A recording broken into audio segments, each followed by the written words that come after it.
Dena, and this is my colleague.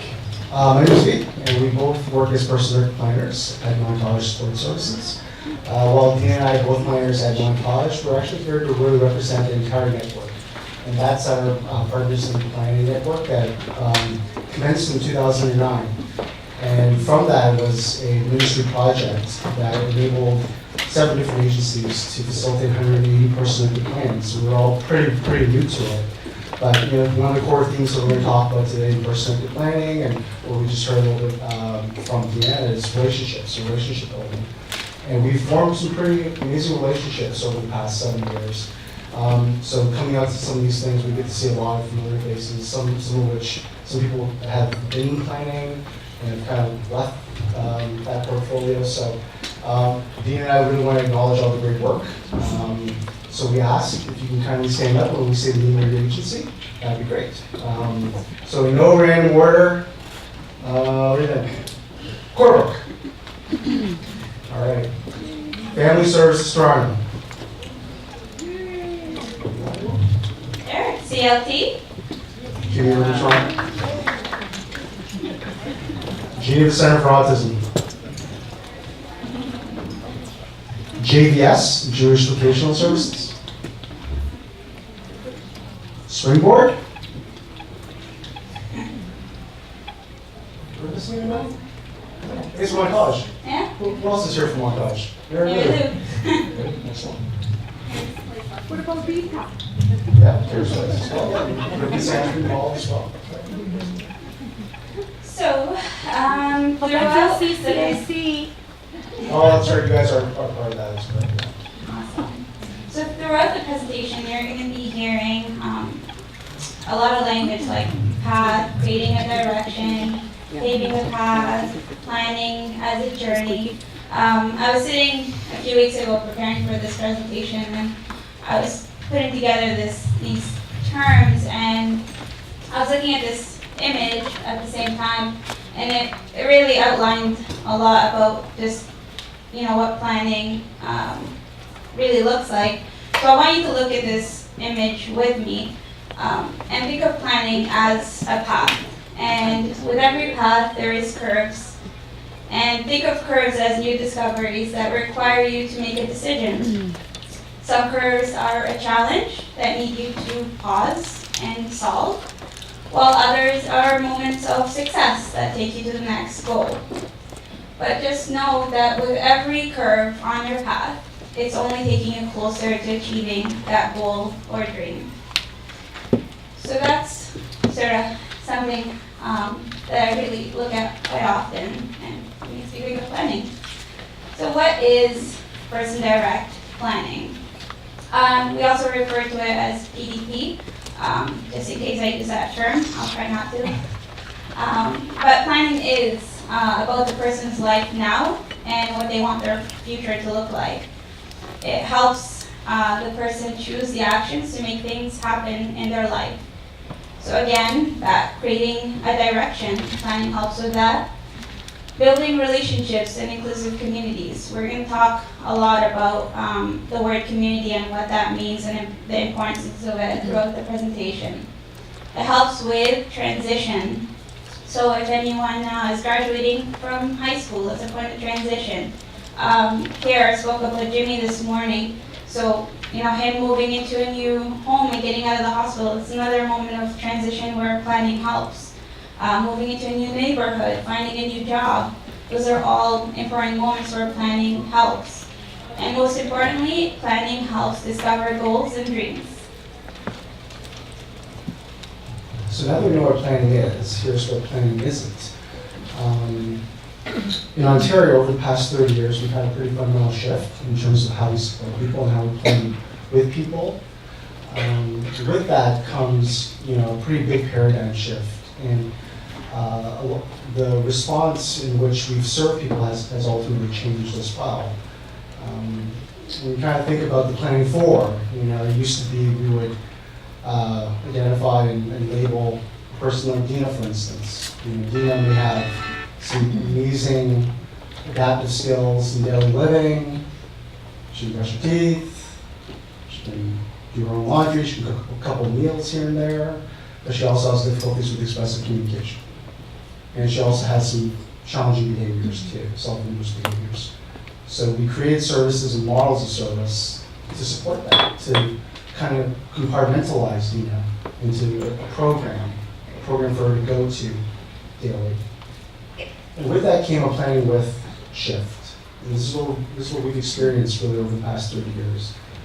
The person became the center of the supports that we would create for them. They had a voice. They were part of that decision-making process. But ultimately, we know that there's some pretty big differences between someone having a voice and actually someone being able to make their own decisions, and someone having the loudest voice in the room. So this is where we are today, over the past 10 years, person-led planning. This is the shift that we've experienced. And a lot of the terms that we've used in the past, life planning, person-centered planning, person-centered planning has incredible roots, and there's a lot of things that are intertwined between the two. But we prefer to use the word directed because it's more clear and it's more intentional.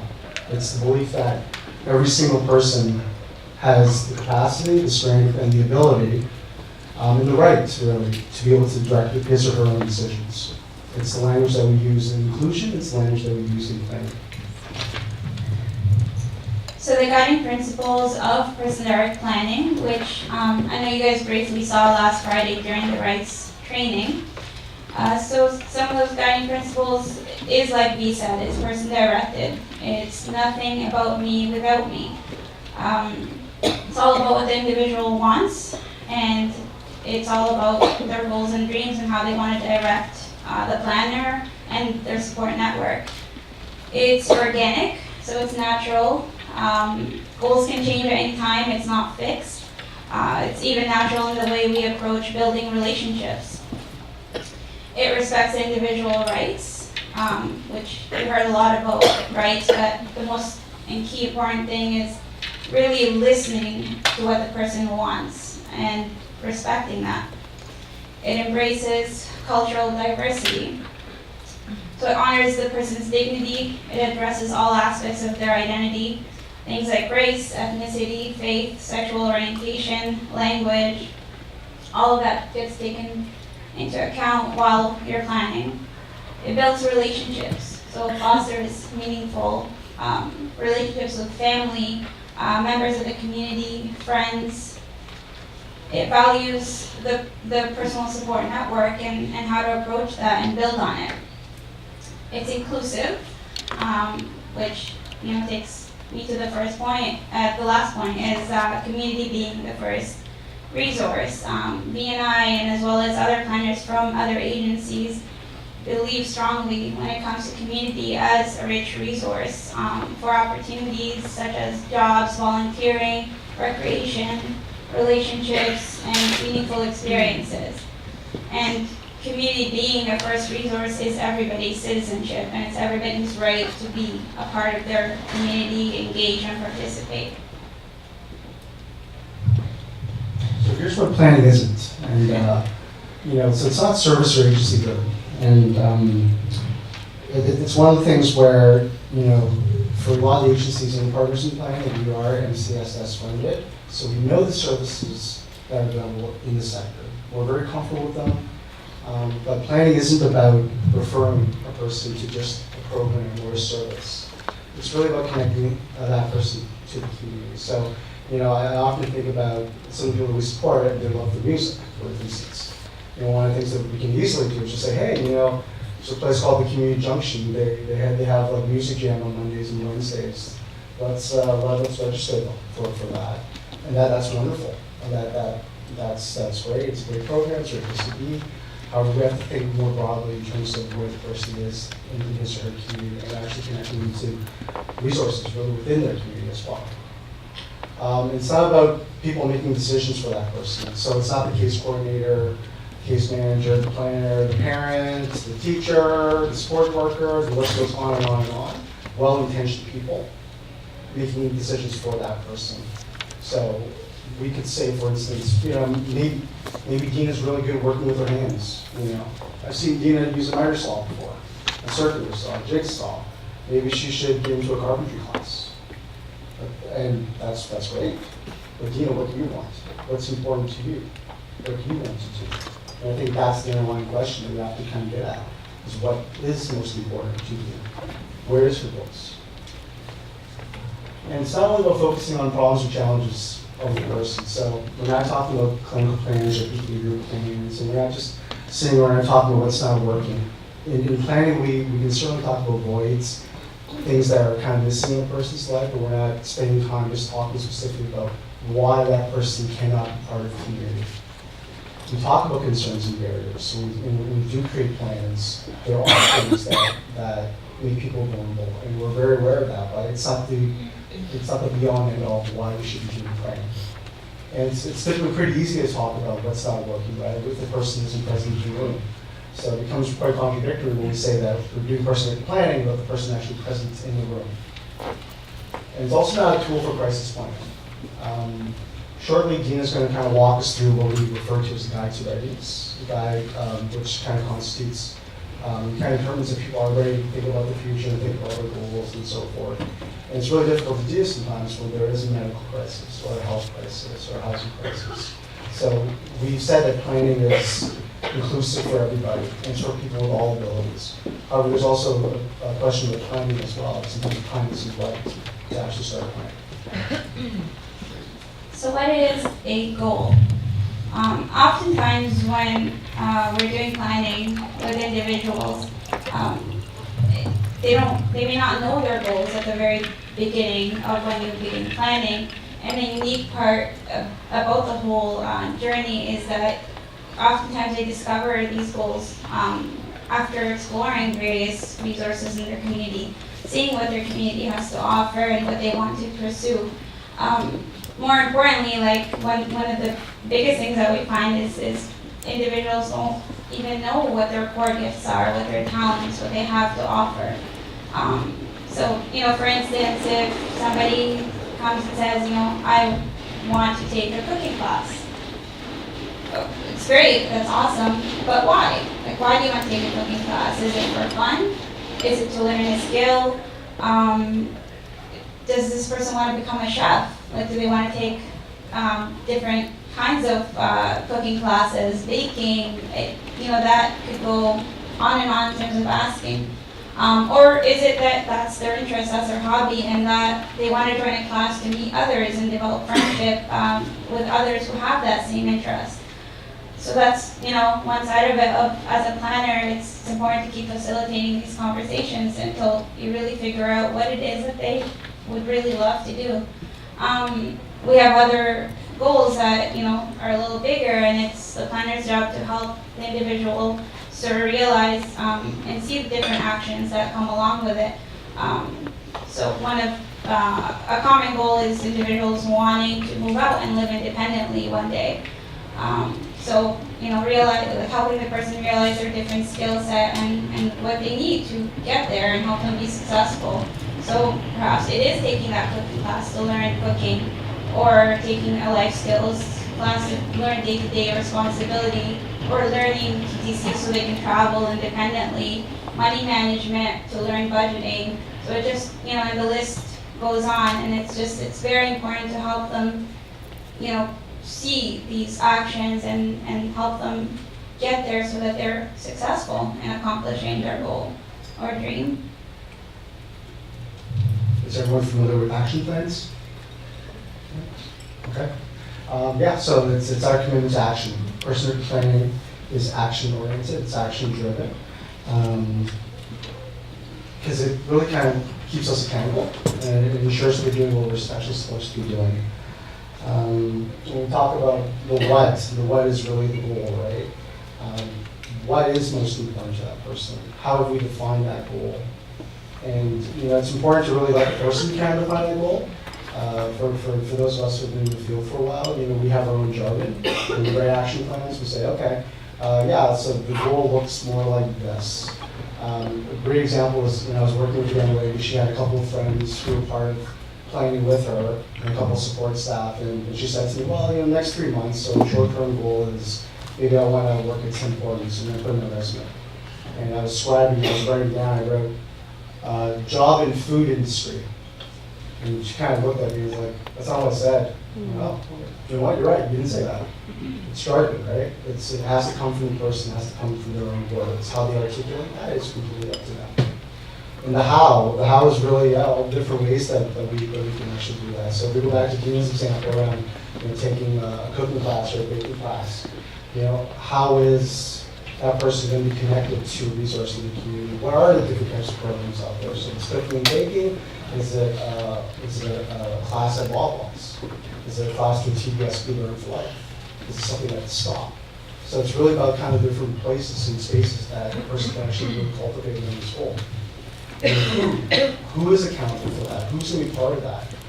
One of the biggest things around, people who are transitioning from high school to the adult world, quote unquote, is this idea of who's going to be involved in supporting them. And it's typically the mom or dad, right? Or the teacher or the support person. But part of the dignity of the person in planning is really enabling the person to choose who they want to support them.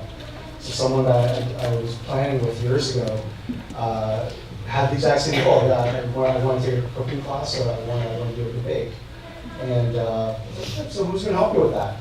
Well, it won't be my mom, because my mom sucks at cooking. So it's actually going to be a cousin or someone else that I'm familiar with that can actually help me with that. And then when is deadlines? We work really well with deadlines, but it's really to ensure that things are being done. So profiles and getting to know the individual we plan for. We always start out when we first meet the individual is just finding out about them, who are the people in their life, where are they connected in the community, what does their day-to-day life look like now, and then we touch on their interests, the things they enjoy or may not enjoy, and those conversations obviously get deeper and deeper because you get to have planned meetings and they direct those in the sense of who do they want, who are the important people in their life that they want involved in this process, who is their natural support network. And I mean, for some, they may not have that, so how do you build that as a planner for them, and who they want? They may know a few people in the community that they would want to approach and helping them through that. What do they need in order to be successful in the planning? And like I said earlier, it's unique because they really find out more and more about themselves throughout just different conversations, whether it's over the phone, whether it's in person, out in the community. It could really happen anywhere, and they find out about their own talents at times, and it's really a unique process to see just as a planner.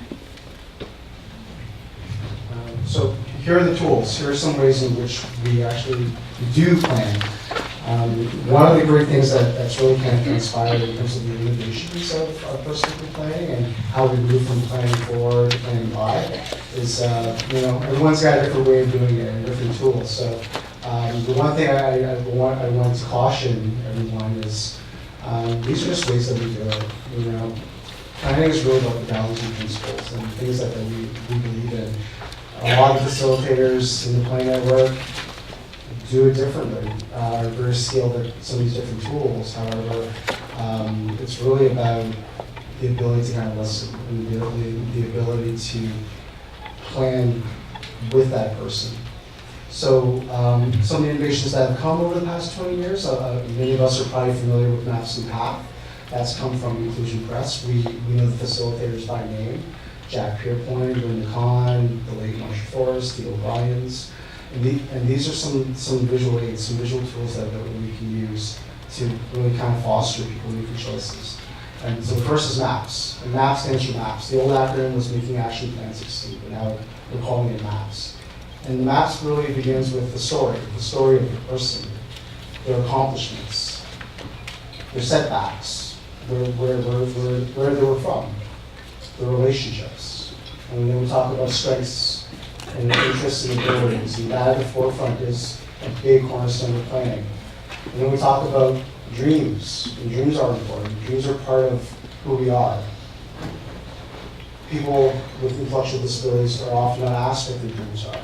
And this is probably one of the first occasions in which they actually get to be part of that. And then we talk about actions, and we talk about concerns and barriers. Maps is a really good way, especially for people who are just entering service, that you're just starting to get to know, because it really recounts who they are. And then we have a path. PATH used to stand for Planning Alternatives for Tomorrow with Hope, and now they just call it a path. And it starts off with the goal being achieved. It's that North Star. It's the dream that's already been accomplished. And it's about working backwards.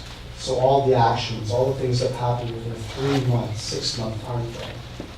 And then from that, a path is a really good way, especially if there's already an identified goal. It's something that they really want to work on.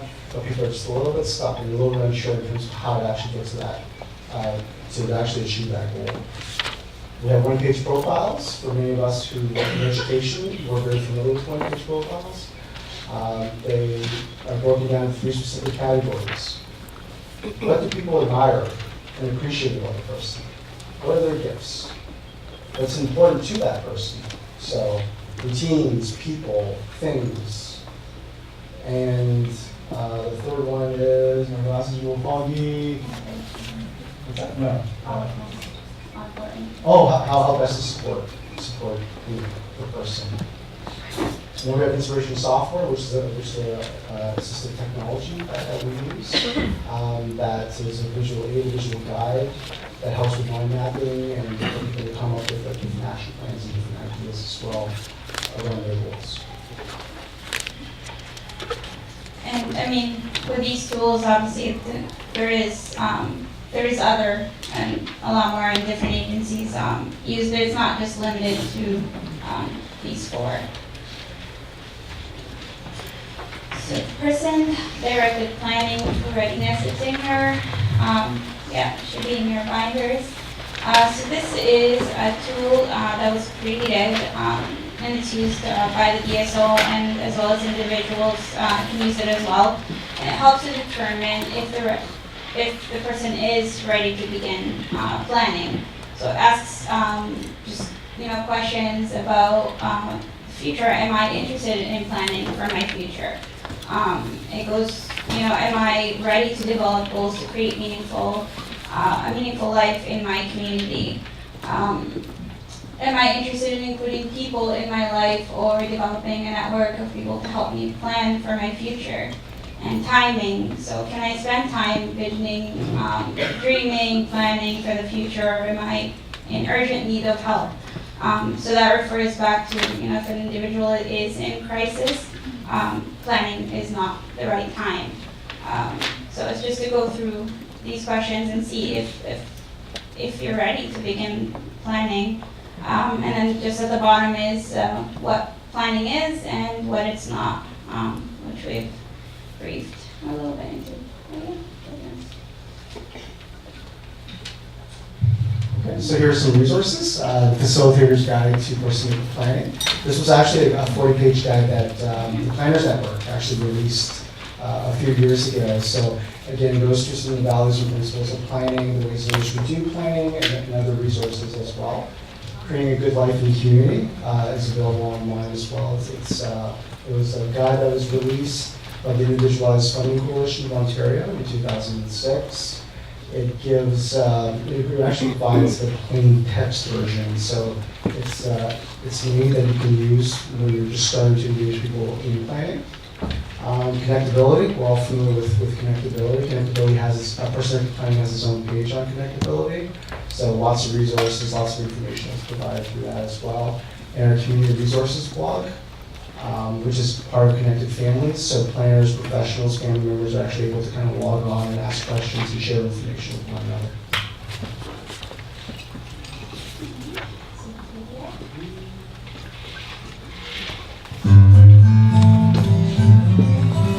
Meet Jeff. Living with a label of disability, his social network looks significantly different than most. Joe has his family. Just like most of us, at the end of the day, there's never enough family. Teachers, barbers, dentists, accountants make up part of the people paid to be in Joe's life, but the majority are direct support staff.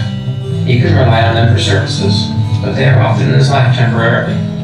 But out of everyone in Joe's life, close friends and acquaintances, people he runs into occasionally, like neighbors or his local movie store, are the smallest number by far. Finding friends is an unpredictable road that can be tricky for anybody. It takes the perfect combination of common interests, shared places, mutual respect, and just a touch of serendipity. And sometimes there's a spark, one that none of us can predict. From the time he was first labeled with a disability, Joe's life has been planned out for him. While this was planned by a well-meaning society, it has meant that Joe has to work a little harder to build a social network than others. It often led to him being placed in separate programs, away from everyday life. Now Joe and his family are on the road to turn this picture around by drawing on Joe's passion for history to build natural relationships. Joe and his mom spend time in conversation, visiting with people who love history too. Their hope is to make connections that will lead to doing stuff together or collaborating on a community project, so that maybe they will find that spark of serendipity that can lead to more people in Joe's life.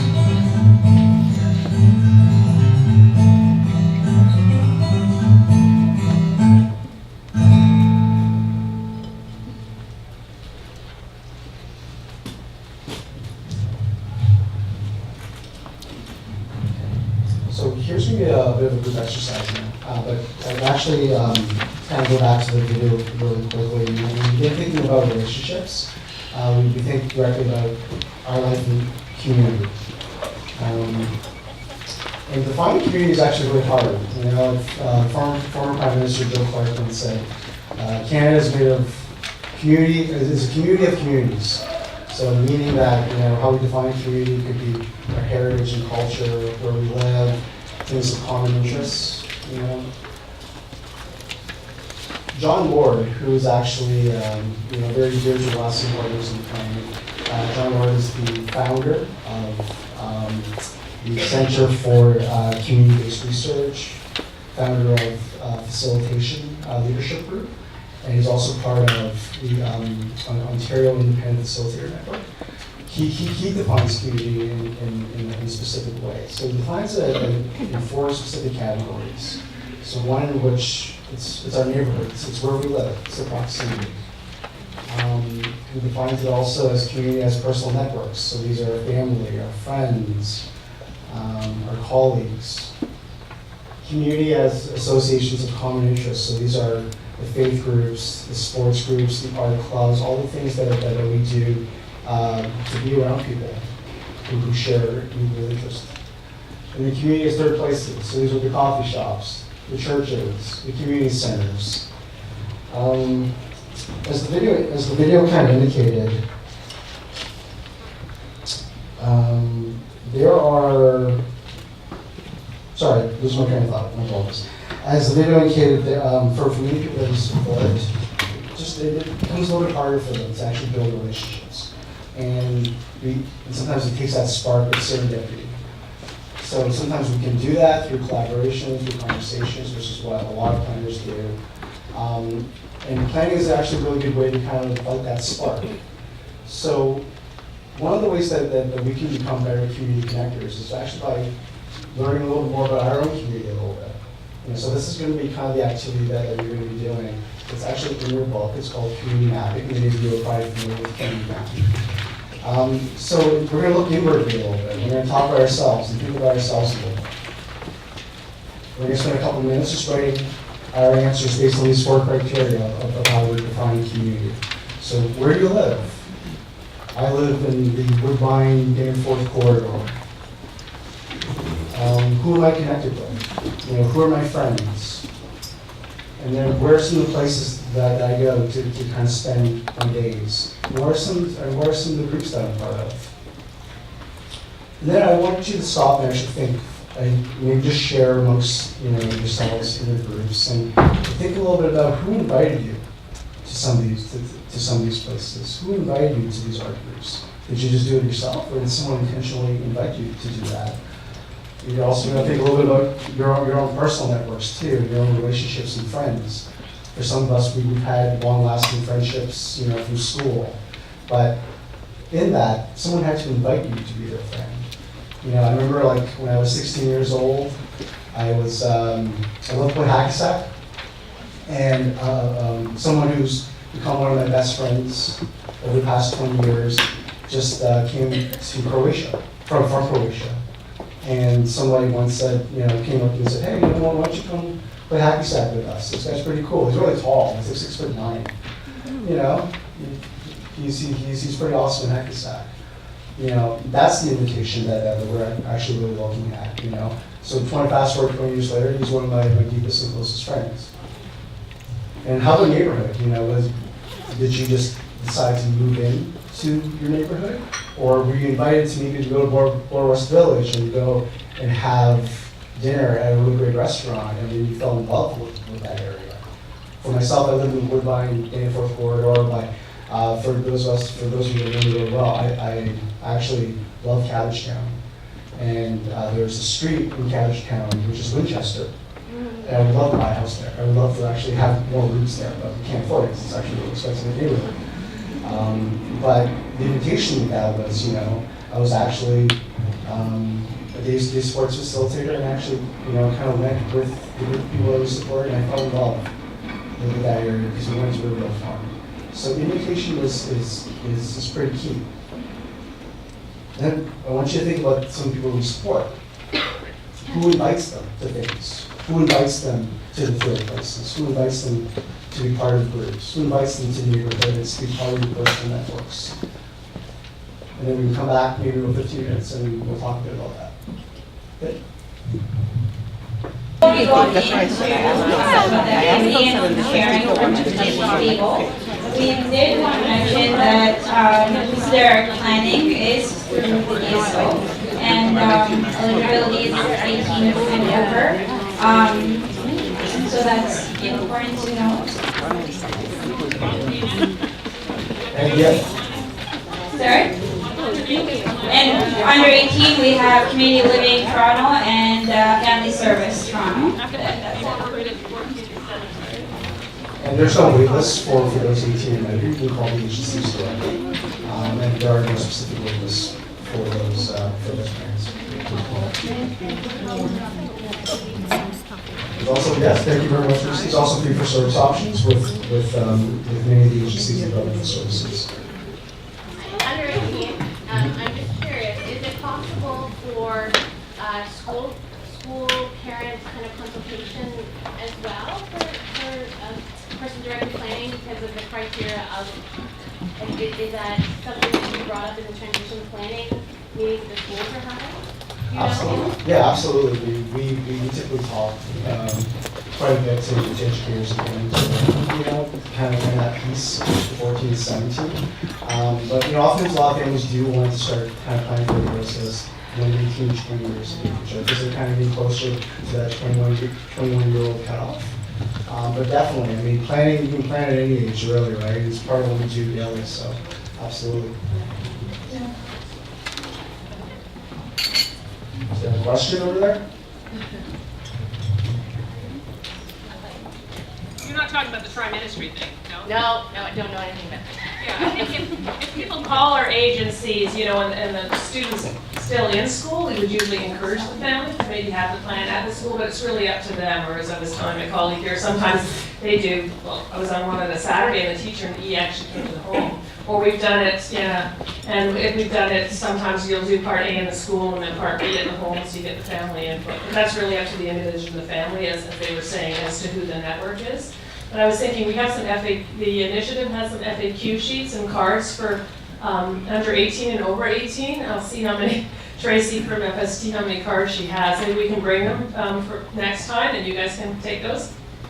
And we have them electronically too, so any of us planners from the group, if you want, we can email them to you as well. I would like that. Okay. Yeah. Got your email. To actually say a lot of the resources that we're kind of talking about earlier are actually online. So yeah, so the FAQ sheet, the resources sheet, all those things are available online. Where? Where? Simply Google. Also on ConnectABILITY. On ConnectABILITY as well. So how's that exercise, that activity? Thinking about community as a first resort, community mapping, and maybe you're probably pretty familiar with community mapping activities when you're thinking about some of the people we support. And one of our intentions around providing this activity is really thinking about you as a support person, how connected you are to community. one of the great things about this activity is we're not just doing it for the person we support, we're also doing it for their own personal networks too. So whether it be family members, cousins, neighbors, support people. Because part of it is the invitation, right? A lot of people that we support don't get invited to things. There isn't that level of hospitality per se. People don't become part of networks. Partially because of their vulnerabilities, but also partially because there's very few opportunities to actually do that. So, one of the things that Dena and I kind of talk a lot about is, when we're asking people to think about their dreams and their goals at the age of 21, it's pretty hard to do. It's pretty difficult abstract concept to really do because of the lack of invitation, lack of opportunities for them to build relationships when they were in school. Somebody that I supported spoke really eloquently about that. He said, you never had the opportunity for someone to come up to me and say, hey, do you want to come by after school and shoot some hoops? He never had the opportunity to actually have someone text him on a Saturday and say, hey, drop your homework, come on out and let's go to the mall, let's go to the beaches because it's a really nice day. Those opportunities don't exist for a lot of people that we support. So as planners, as support staff, as educators, we are the people that are actually connecting the people that we were supporting to community life. So how was that activity for everybody? You see a lot of nodding, which is great. Hard. Hard to do. It's hard to do. Can you be a bit more specific, Petra? I was having trouble between the last two boxes, the areas of common interest and community as third place. Okay. So, like church. Yeah. I mean, part of those associations of common interest, those are just things that people do. Those are the commonalities of places that people share. They can be formal or they can be informal. The third places are where are the congregations where people go to, the hubs where people are connected to. How's the experience of community mapping? When you think about yourself and how connected you are to the community?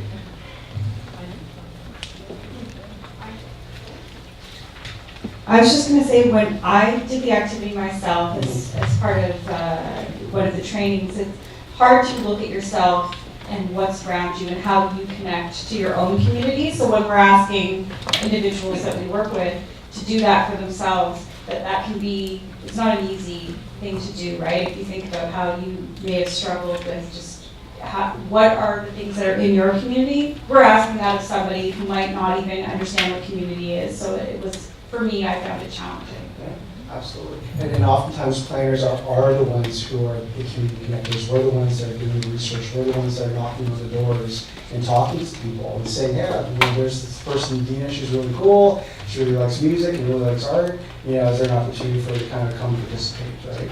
I think it was Leo who said this morning that it's pretty easy to kind of do the things that we're really comfortable with. So looking at programs for people with disabilities specifically. But it's a little more difficult, a little more challenging when we really open it up to community and really have our people that we support in community life. And it's just it's expanding our comfort zone a little bit. Yes, Mo? I just wanted to say one thing. I had a volunteer at the DSTO that I work with who was connected to person-directed planning through Montage.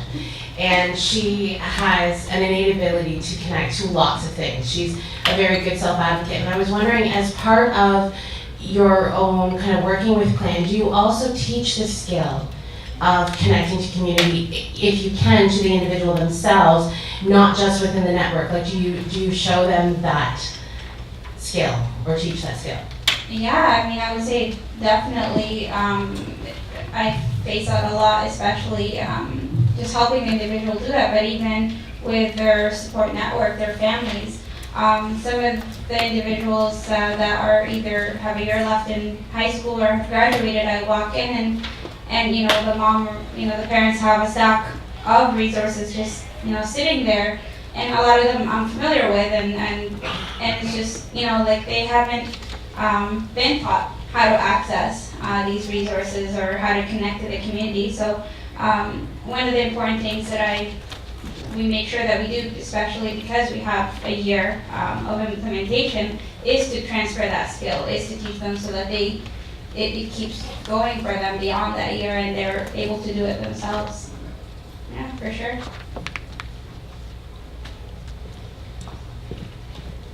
Did you guys? One second, Peter's got some. Oh, sorry.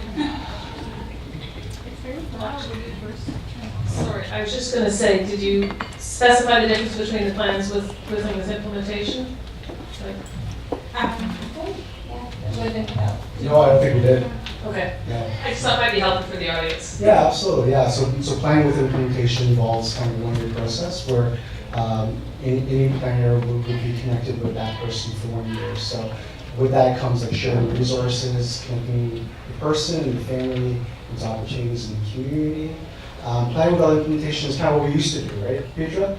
You know, where we kind of go in and actually, you know, use one of our tools that we talked a little bit earlier about. We do like a map and a path or a profile. We say, okay, here you go. Here's your plan.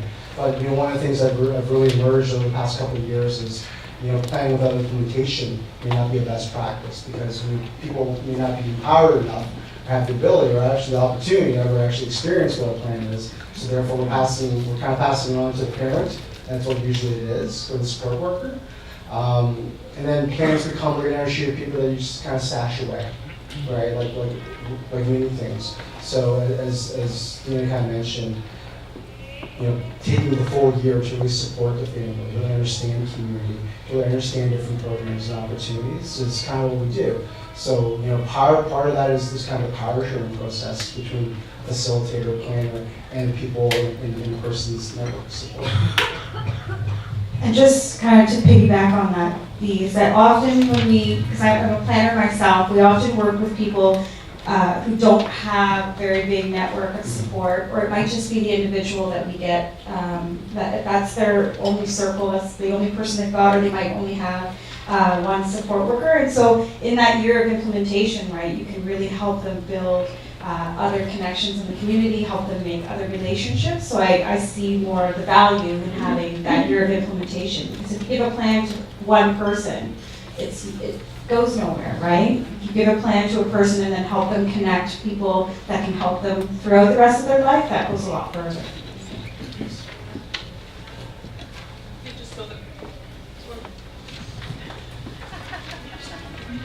So I think we've got the ideal planning, and then we've got the reality, because planning is now a service that you can request and you can wait for at DSO level. So you can decide whether you want to request a plan with or without implementation. But because there is a waiting list for planning, if you're waiting for a plan with implementation, you're going to be waiting longer. People can choose which agencies they want to engage in planning with, kind of thing. But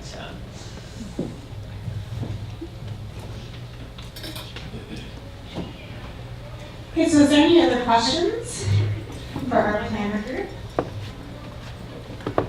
Okay, so let's have a nice hand for being with me.